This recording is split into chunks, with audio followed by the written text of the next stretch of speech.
다니엘 7장 15절에서 28절, 제가 가진 구약 성경은 1245페이지에 있습니다.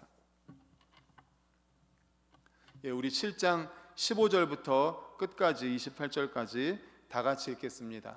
시작. 나 다니엘이 중심에 근심하며 내 머릿속의 환상이 나를 번민하게 한지라.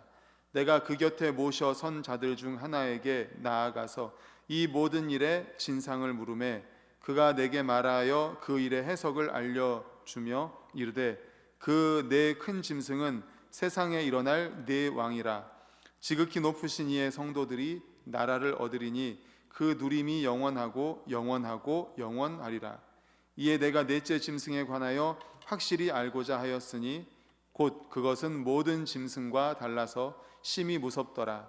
그 이는 쇠요 그 발톱은 노시니 먹고 부서뜨리고 나머지는 발로 밟았으며 또 그것의 머리에는 10뿔이 있고 그 외에 또 다른 뿔이 나오매 3뿔이 그 앞에서 빠졌으며 그 뿔에는 눈도 있고 큰 말을 하는 입도 있고 그 모양이 그의 동류보다 커 보이더라.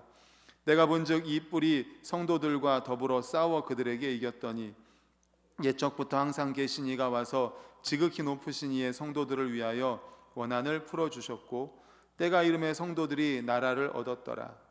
모신 자가 이처럼 이르되 넷째 짐승은 곧 땅의 넷째 나라인데 이는 다른 나라들과는 달라서 곧 온 천하를 삼키고 밟아 부서뜨릴 것이며 그 10뿔은 그 나라에서 일어날 10왕이요 그 후에 또 하나가 일어나리니 그는 먼저 있던 자들과 다르고 또 새 왕을 복종시킬 것이며 그가 장차 지극히 높으신 이를 말로 대적하며 또 지극히 높으신 이의 성도를 괴롭게 할 것이며 그가 또 때와 법을 고치고자 할 것이며 성도들은 그의 손에 붙임 바 되어 한 때와 두 때와 반 때를 지내리라.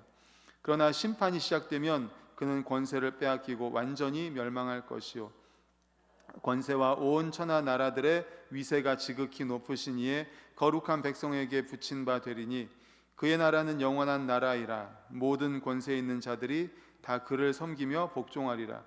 그 말이 이에 그친지라. 나 다니엘은 중심에 번민하였으며 내 얼굴빛이 변하였으나 내가 이 일을 마음에 간직하였느니라. 아멘. 할렐루야. 아멘. 우리 주변에 계신 분들과 참 잘 오셨습니다 하고 인사하겠습니다. 참 잘 오셨습니다. 할렐루야. 참 잘 오셨습니다. 할렐루야.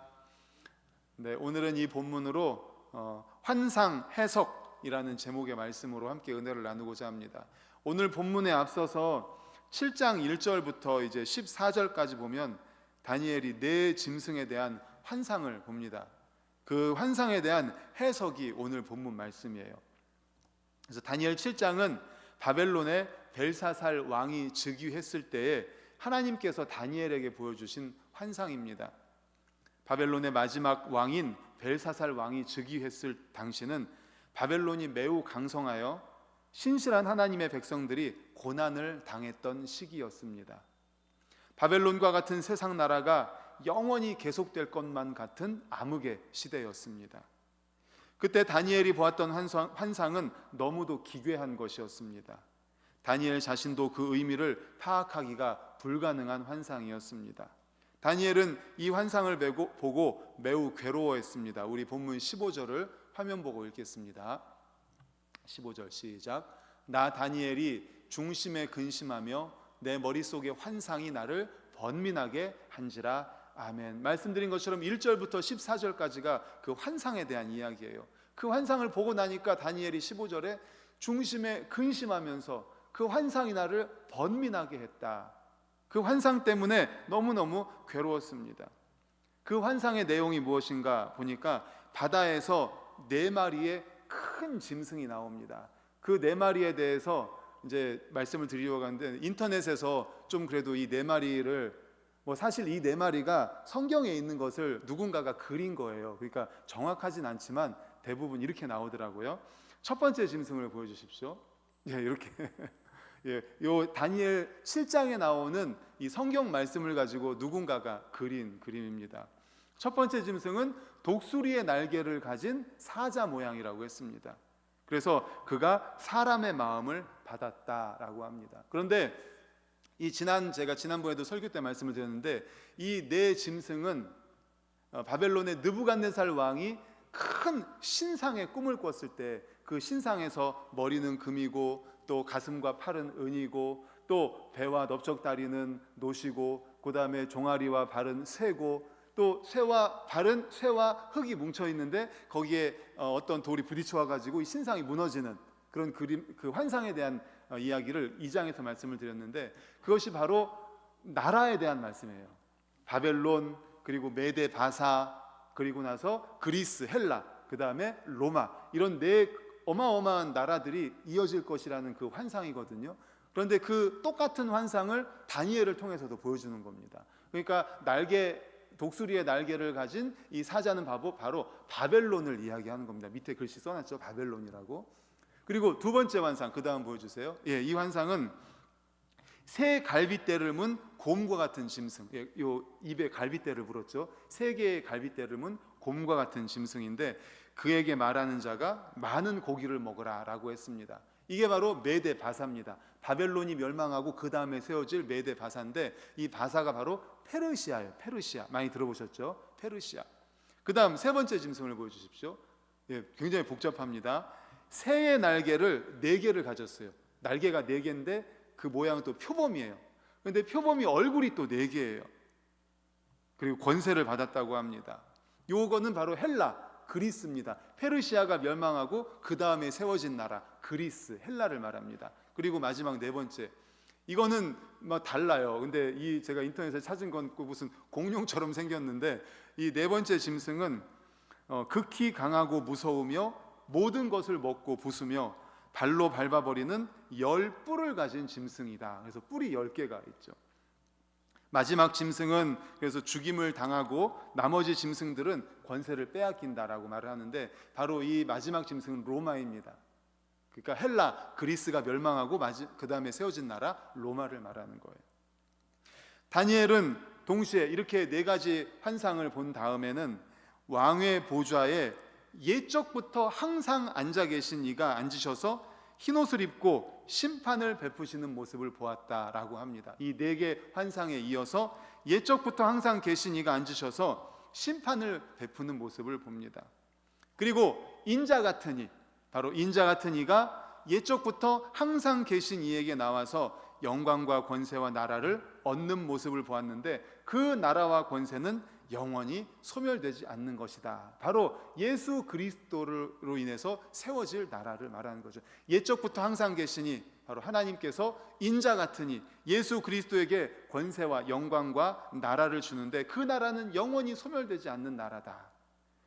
즉 이 세상에 어마어마한 나라가 이렇게 바벨론이라는 나라, 그리고 페르시아라는 나라, 그리고 그리스 헬라라는 나라, 로마라는 나라, 어마어마한 나라가 영원할 것 같았지만 결국에는 모든 나라는 멸망하게 되고, 마지막 그 로마도 결국은 멸망하고, 이 인간이 세운 나라는 결국 멸망하고 예수 그리스도가 세운 하나님의 나라가 영원할 것이다 라는 것이 말씀의 해석입니다.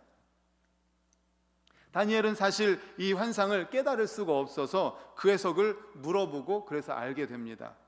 이 짐승들은 말씀드린 것처럼 세상에 있는 왕들, 권력들을 의미하는 것입니다. 우리 17절을 화면을 보고 있습니다. 17절 시작.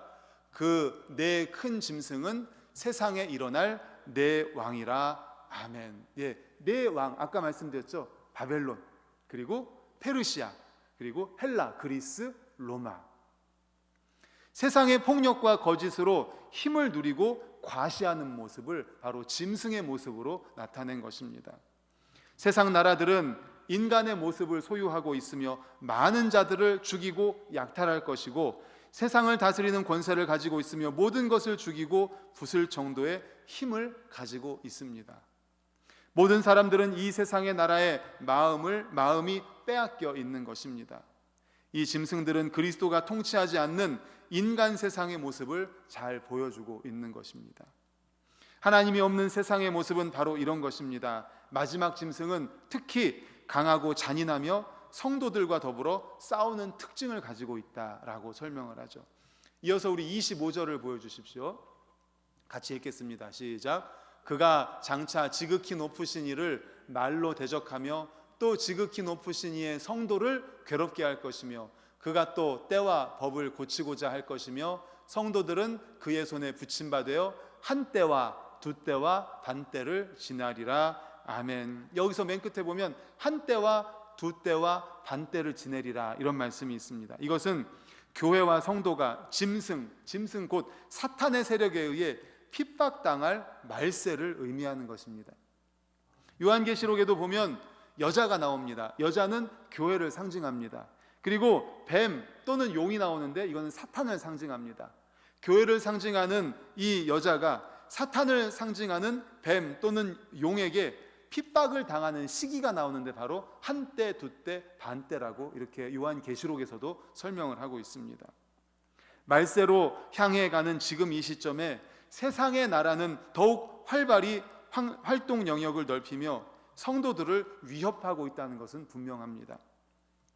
다니엘의 환성에서와 같이 또한 요한계시록에서의 말씀에서와 같이 이 시대는 세상이 성도들을 괴롭히며 혼란케 하고 하나님의 말씀을 지키며 살아가던 신실한 자들을 핍박하는 시대입니다. 이러한 짐승의 시대에 하나님께서는 다니엘을 통해서 오늘 환상 해석을 통해서 두 가지를 말씀해 주고 있습니다. 두 가지를 한번 따라해 볼까요? 하나님 나라를 소망하라. 하나님 나라를 소망하라. 두 번째는 내 하나님이 통치하신다. 내 하나님이 통치하신다. 이제 환상 해석을 통해서 다니엘의 말씀을 통해서 하나님 나라를 소망하라는 겁니다. 왜요? 그 나라는 하나님이 통치하시기 때문에 하나님이 통치하시는 그 하나님 나라를 소망하라라는 것입니다. 다니엘 7장은 결국 환상 해석을 통해서 하나님 나라가 승리할 것을 말씀합니다. 세상의 짐승들이 믿는 자들을 핍박하고 믿는 자들과 싸워 승리하겠지만 결국 하나님께서 인자 같은 이 바로 예수 그리스도죠. 예수 그리스도를 통해서 모든 권세와 영광과 나라를 세우실 것을 환상을 통해서 보여주신 것입니다.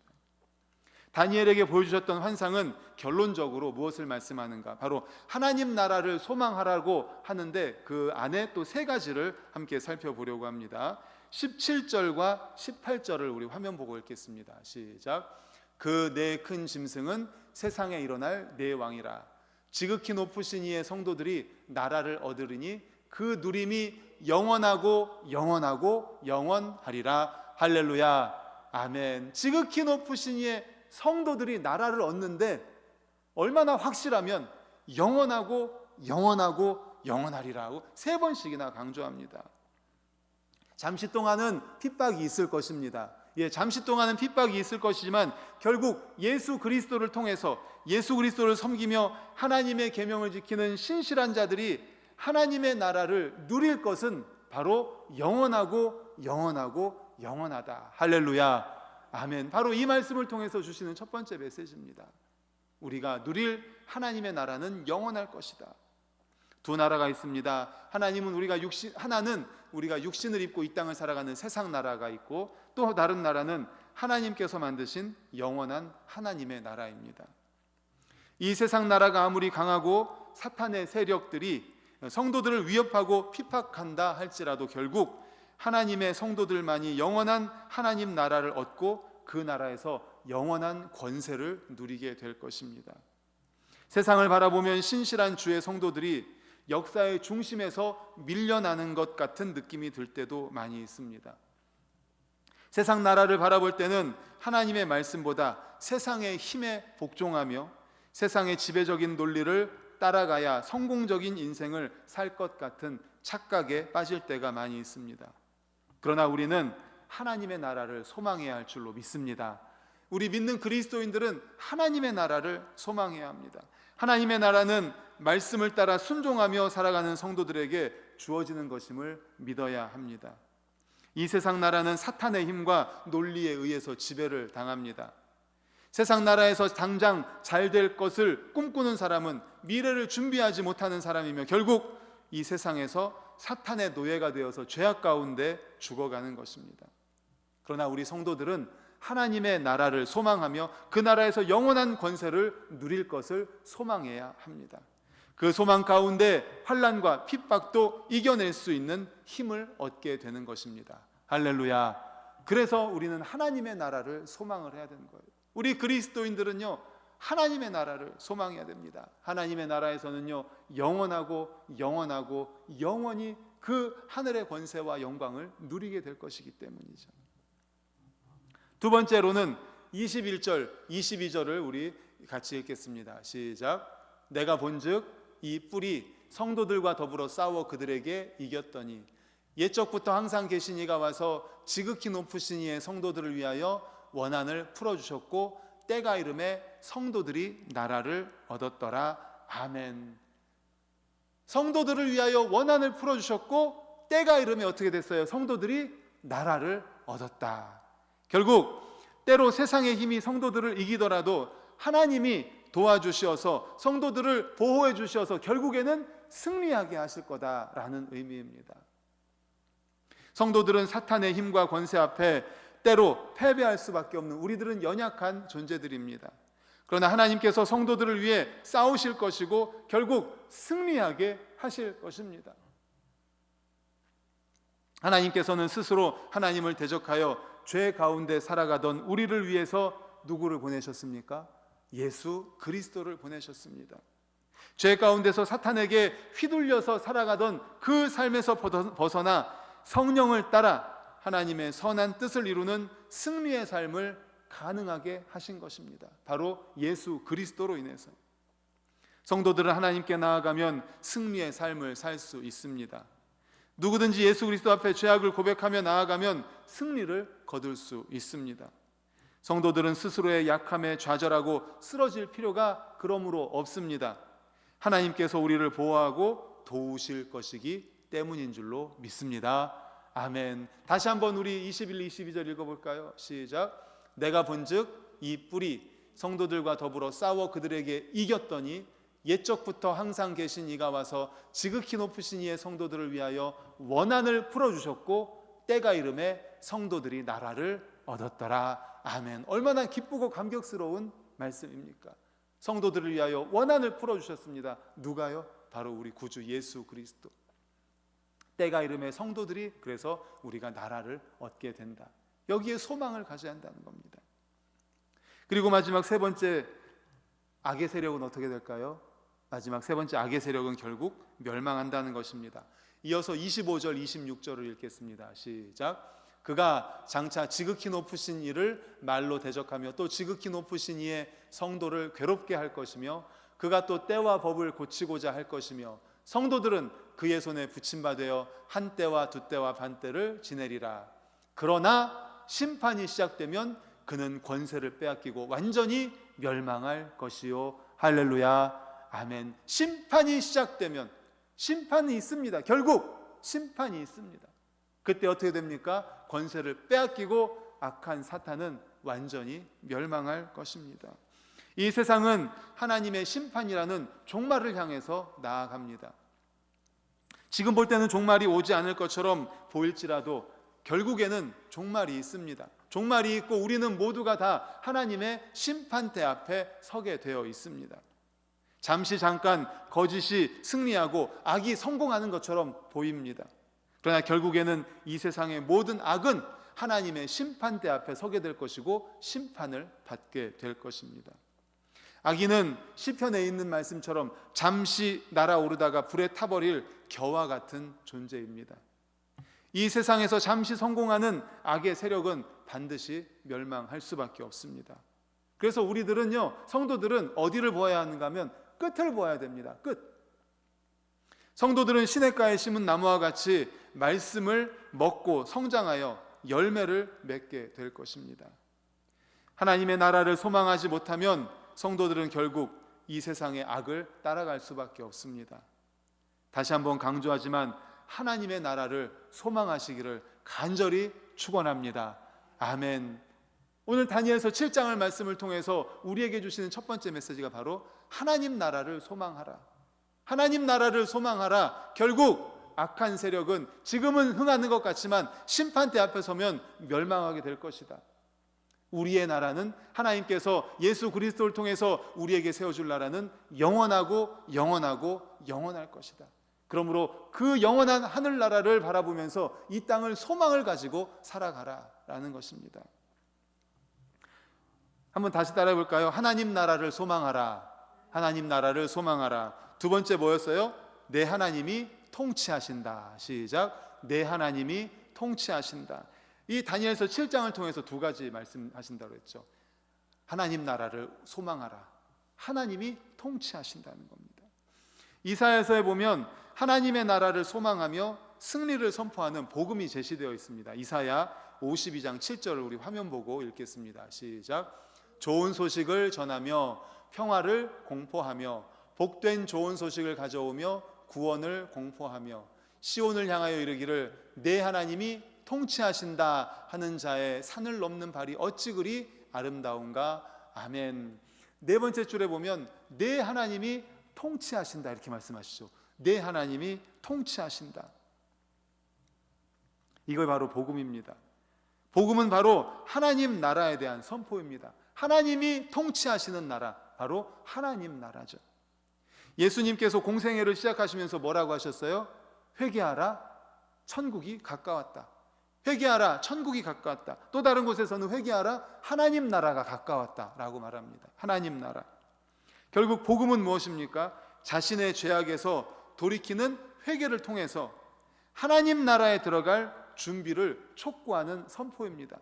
회개하라, 하나님 나라가 가까웠다. 천국이 가까웠다. 회개하라. 복음을 통해서, 복음이 뭐예요? 회개를 통해서 이제 하나님 나라에 들어갈 준비를 하라는 겁니다. 결국 하나님 나라는 어떤 나라입니까? 하나님이 통치하시는 나라. 하나님이 통치하시는 나라. 따라서 복음은 하나님이 통치하실 것이다라는 선포입니다. 하나님께서는 결국 온 세상을 통치하실 것입니다. 하나님께서 통치하시는 나라에서는 우리 모든 성도인들은 하나님께서 주시는 영광을 얻게 될 겁니다. 우리가 영원한 하나님의 나라에서 왕 노릇하기 위해 이 땅에서 그러므로 필요한 것이 무엇입니까? 영원한 생명을 위해서 우리가 준비해야 될 것은 무엇입니까? 바로 우리가 이 세상에서 살아가지만 하나님 나라를 소망하면서 살아가는 겁니다. 할렐루야. 하나님 나라를 소망하면서 살아가는 거예요. 그것이 바로 나의 삶이 하나님의 통치 영역이 되도록 내어드리는 거예요.